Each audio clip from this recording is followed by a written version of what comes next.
to Pop Fiction, where you'll find all the news and reviews in pop culture that's right to type. JB, first story. Spider-Man Far From Home trailer dropped this week, and we still have chills. The next chapter of the Spider-Man Homecoming series, Peter Parker decides to join his best friends, Ned, MJ, and the rest of the gang on a European vacation. Love that movie. However, his plans are quickly scrapped when he begrudgingly agrees to help Nick Fury uncover the mystery of several elemental creature attacks, creating havoc across the continent. I got so many chills when I watched this. I'm not even gonna lie. I think I watched this trailer 5 times in a row. Yeah. I watched it just the one time, but it's burned in here. It's really good. Already from the trailer, have you seen it yet, JB? I just heard of the trailer just now. The trailer is out, folks. Well, Mysterio looked great. Mysterio looked awesome. like, it looked like the comic book with the big dome, the big fish bowl. Love it. I don't know. I was actually surprised. I feel like the Sinister Six is coming out. I don't know why, but I didn't know Jake Gyllenhaal was cast. Yeah. I had no idea. So when he did that move and went out, I was like, oh, it's Jake. They got Jake Gyllenhaal. Look good. Broke back motherfucking Mysterio. But no, I mean, great. And showing Nick Fury. Yeah. Timeline-wise, I'm wondering, is this after the Avengers Endgame? You know what? Spoiler. I mean, the Spider-Man. I mean, of course. It doesn't. Of course, all of our heroes are going to make it out of Avengers. Maybe that bus ride when Pete jumped off the bus, maybe that was them coming back. I bet it was from the European vacation. Well, whatever it is, it'll be better continuity than Aquaman. Wow. Oh, wow. Just gotta get your digs in, don't you? I do. A surprising twist of fate. To Catch a Predator host Chris Hansen was arrested after he allegedly wrote $13,000 in bad checks to a vendor that he owed money to. Secretly, I was hoping that it was going to be some really. I mean.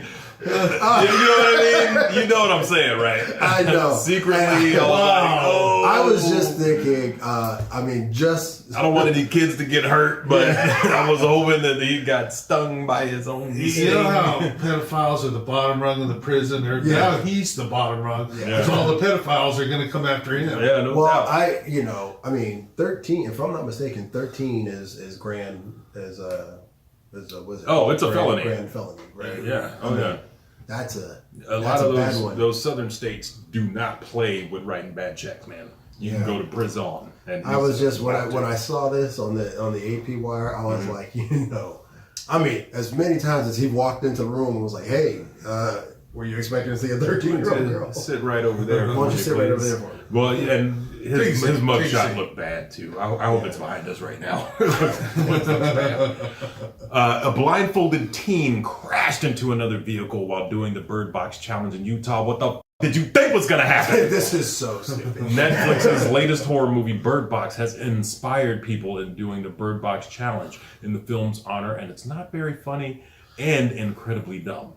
And is incredibly dumb. People are recreating the film by filming themselves going about their daily lives or going outside blindfolded, and somewhat inevitably things go wrong. I would say, of course, when I first started watching a few of the memes, when you see people like jerking out around the house and stuff, it's inspired by the movie. I get it. They're walking around, they're bumping into things. It's kind of hilarious. But when you venture outside your house, and you're like, putting other people in danger. You're going to get hurt. And, there's the scene in the movie where they're driving the vehicle. Spoiler alert. Well, listen, spoiler. I'm not going to say too much. I'm just going to say, I get it, but kids, don't drive blindfolded. Hey, kids, drive blindfolded. It's fine. Never do that. Darwin will take care of you. And that's going to roll us right into this week's review, Birdbox. Whoa! A mysterious force decimates the population. Only one thing is certain. If you see it, you die. Awesome. The survivors must now avoid coming face to face with an entity that takes the form of their worst fears. Searching for hope and a new beginning, a woman and her children embark on a dangerous journey through the woods, down the river, and they're not going to go to grandma's house. Yeah. To find the one place that may offer a little bit of sanctuary. To make it, they have to cover their eyes from the evil that chases them and complete the trip blindfolded. Yeah, this sounds like some bullshit. This movie is starring Sandra Bullock, John Malkovich, D.B. Wong. Yeah, he's good too.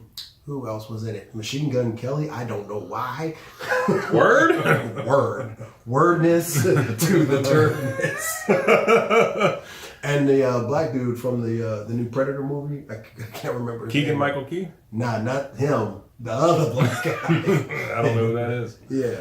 But I actually liked it. I know some of the critics kind of hammered it. They kind of...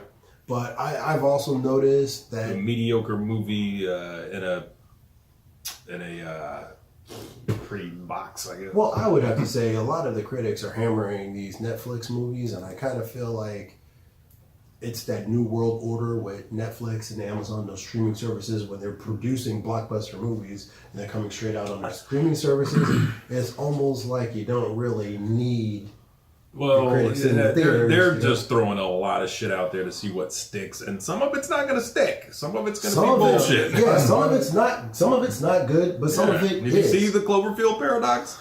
Not good. I like the Cloverfield Paradox. I thought it was good. That was trash. I liked the movie. It was okay. I would not watch it again, though.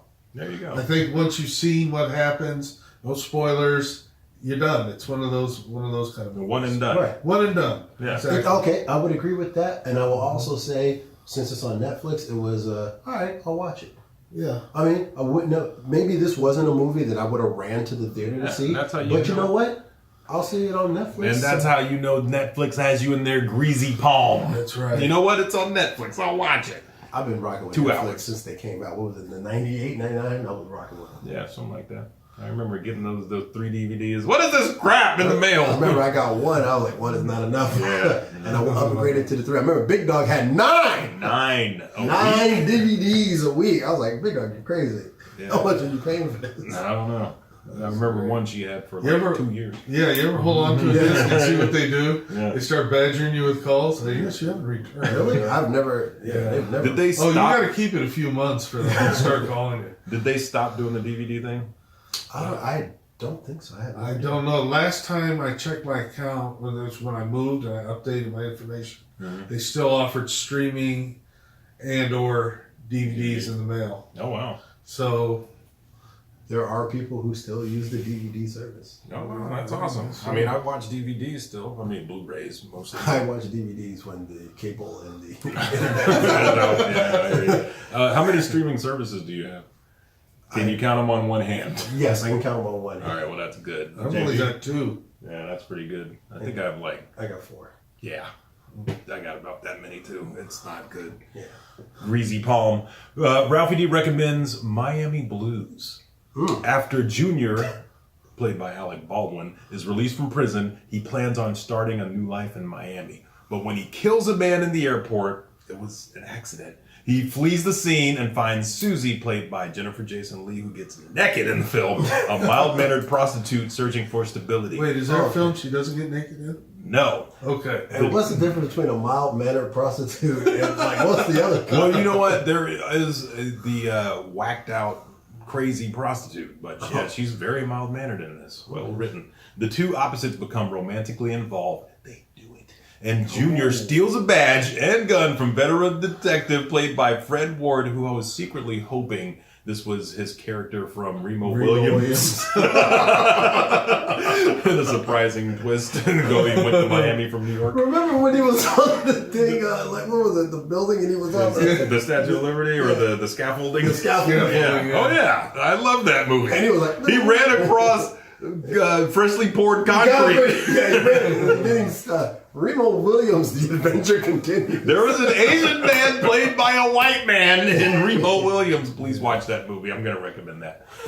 Using the officer's identity, Junior embarks on a crime spree and convinces Susie that he is the perfect man. He really did pull the wool over her eyes in this movie. Yeah. And I tell you what, the tone in this movie is crazy. I feel like it could have been Kind of like Pulp Fiction, the director really took some big swings. They were some big misses because this movie is not good, but it is very watchable.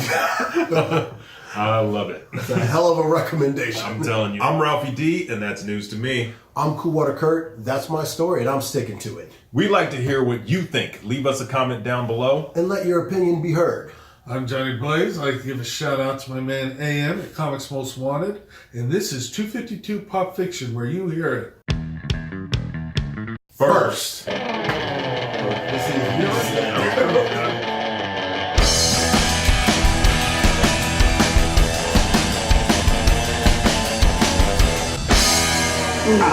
Donna, pull yourself together.